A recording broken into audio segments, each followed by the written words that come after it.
Well, first of all, Jill and I and the entire administration send our condolences to Her Majesty Queen Elizabeth II on the loss of Prince Philip. He was a heck of a guy. It was his lifetime of service to the United Kingdom and the whole Commonwealth was visible to everybody for a long, long time. And his bravery serving in World War II, as well as his being a champion of the environment, as well as the charitable things he set up. So we really do express our condolences for extraordinary life that was led by the Prince, and I think he's going to be missed, particularly in the United Kingdom. But 99 years old, he never slowed down at all, and which I admire the devil out of. And today we're meeting on we're having an economic briefing here with the team. I sent to Congress my funding priorities for the appropriations process, including two key public health initiatives that I'm pushing.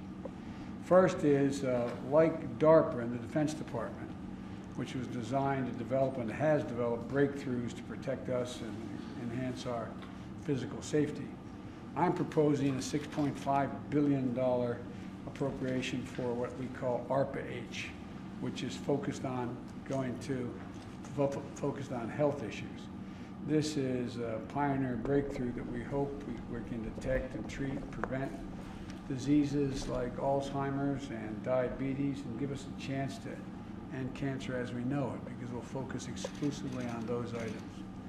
And secondly, I'm proposing a historic funding increase of 50% of $4 billion and the opioid crisis, which still ravages the country and has taken so many lives over the last 2 years.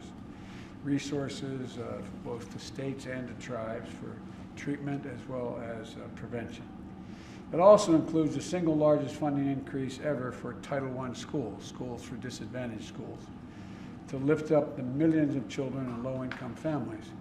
And it'll put them in a position where all the data is, I've talked a lot about this, the data shows that it puts a child from a household that is a lower income household in a position, if they start school, not daycare, but school at 3 and 4 years old, there's overwhelming evidence that they were able to compete all the way through high school and beyond.